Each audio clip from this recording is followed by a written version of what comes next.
My name's Dan Cooper. I'm here from Troxel Communications.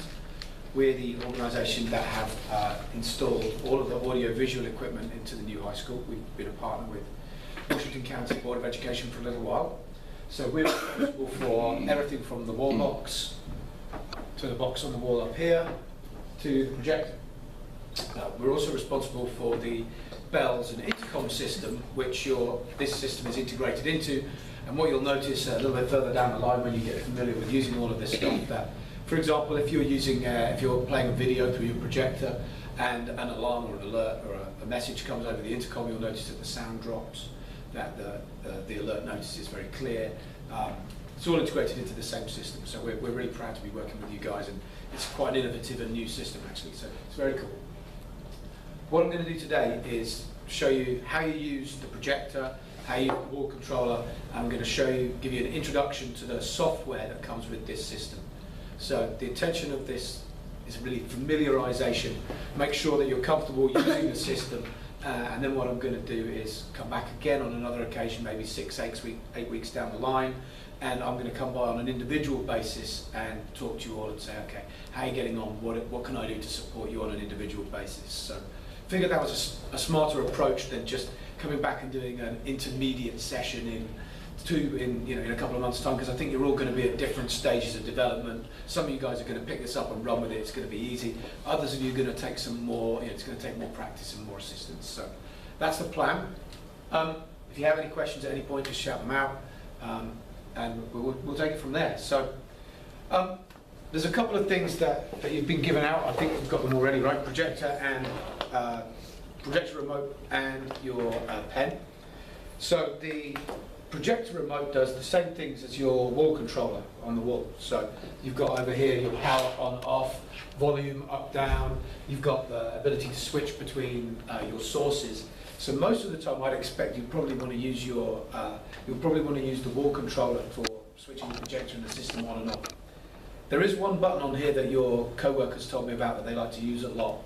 So on the remote there is a freeze button, and that freeze button saves and records the image, just maintains the image that's on your screen, and you can do other things on your computer and it doesn't come up on the screen. So for example, if you wanted to leave an opening piece of work on the screen and then look at some emails that you don't want the kids to be able to see, use the freeze button and it'll just leave that image exactly where it is, and then whatever you're doing on your computer is not visible to them.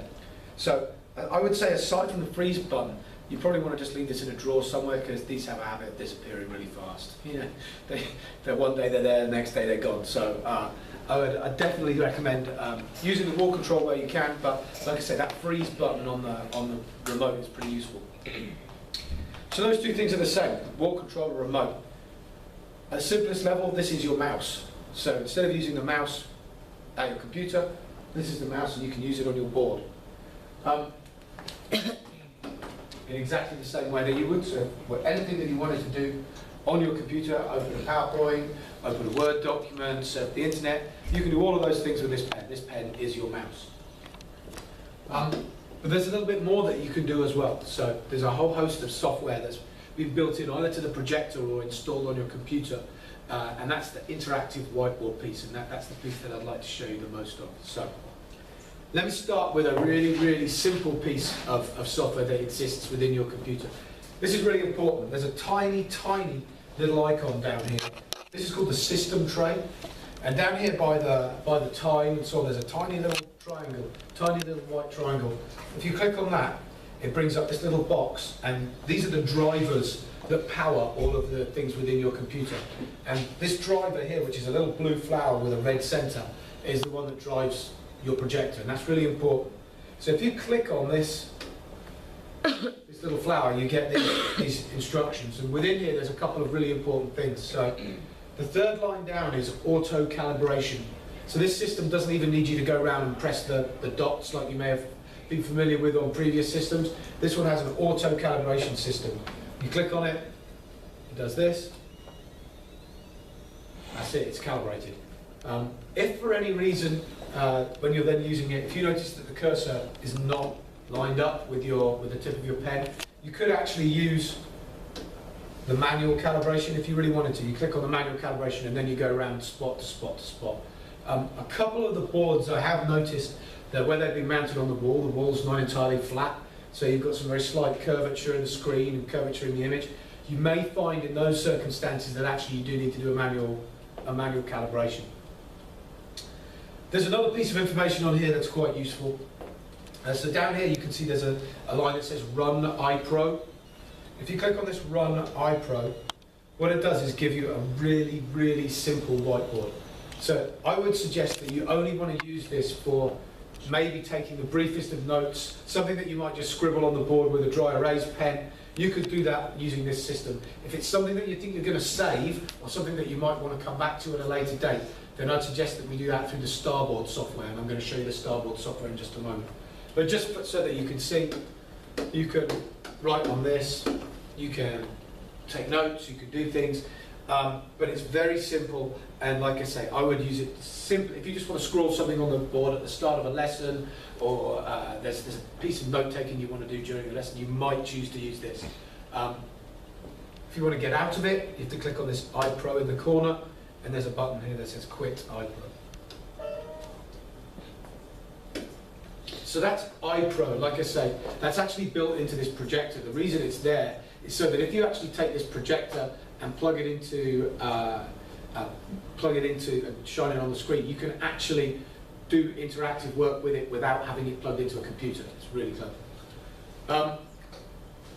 Let me show you the Starboard software. So this is the piece of software that is the thing I think you're going to use on a day-to-day basis. Have you used whole class teaching tools before? Have you ever used a smart board or an eNote board? Or, have you had any of those in your previous classrooms or previous jobs? Okay, so this is going to be new to you guys. So what I'm going to show you is this thing here. So this is the Starboard software. This is the icon that you're going to have installed on all of your computers, and this is what takes you into the interactive whiteboard software. So you can double click on this, and it'll take you into the Starboard software. So the first thing that it does is bring up this screen, and there's a few useful information points in here. So you can open a new document, you can open an existing document with the open button, or if you just want to see the most recent documents that you did, you can click on this button.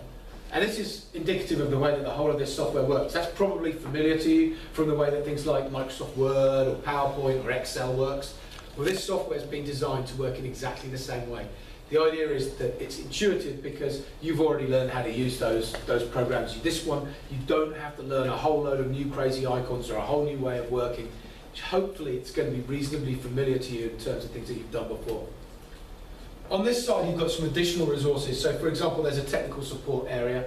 You're unlikely to use this, I think, but your co-workers, Karen, Beth, Jennifer, they might be looking in here because it'll give you some troubleshooting, and if for some reason it's not working the way you expect, then there's lots of information in there.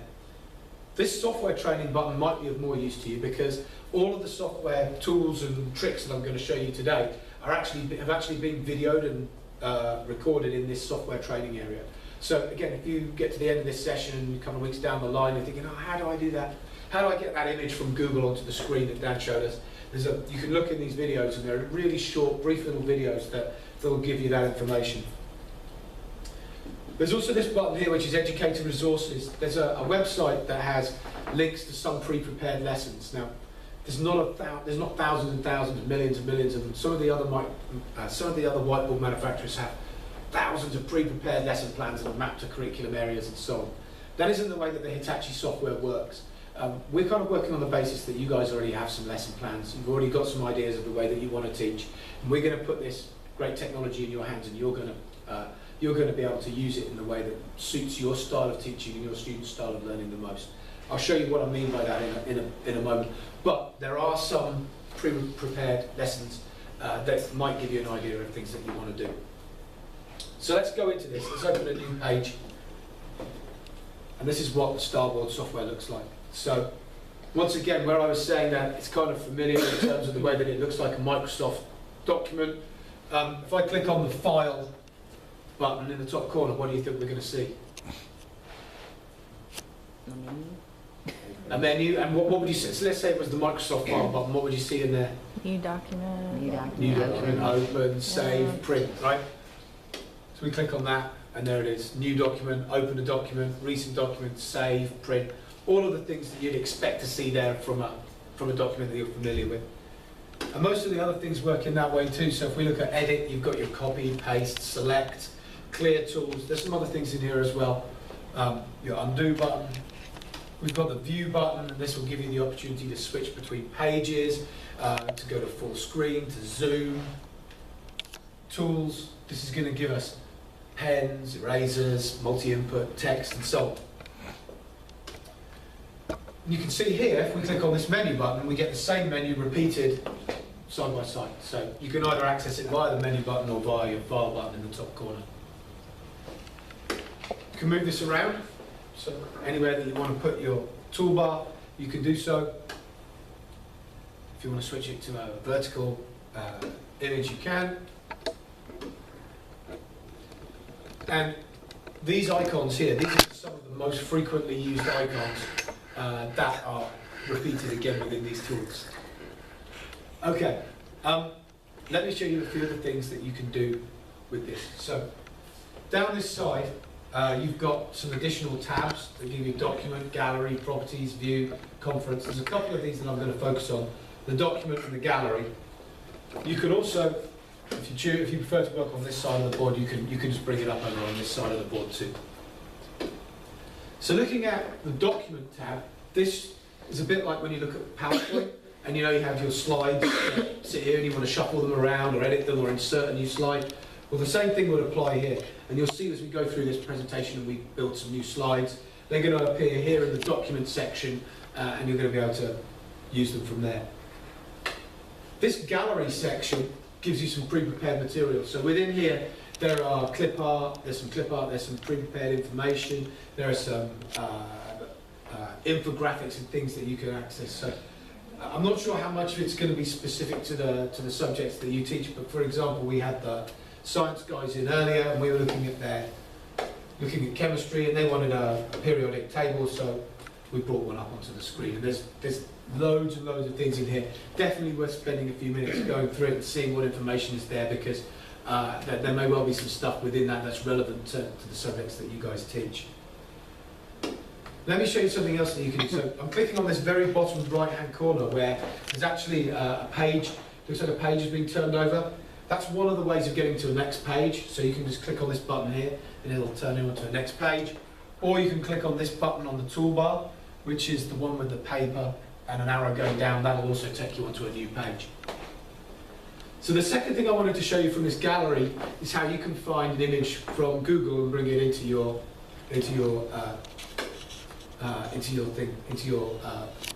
page. So, for example, give me an idea of an image that you might want to take a picture. You might want to bring a picture into here for one of your subjects. I seem to remember. Do you remember that you work in the auto shop? Is that right? Yeah. Let's say we want to. Let's use that as an example. So, let's say we want. Let's try. How about the 8 engine?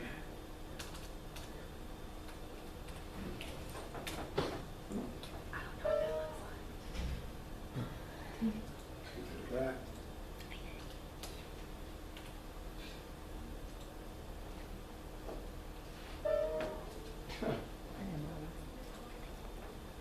Let's try one more time.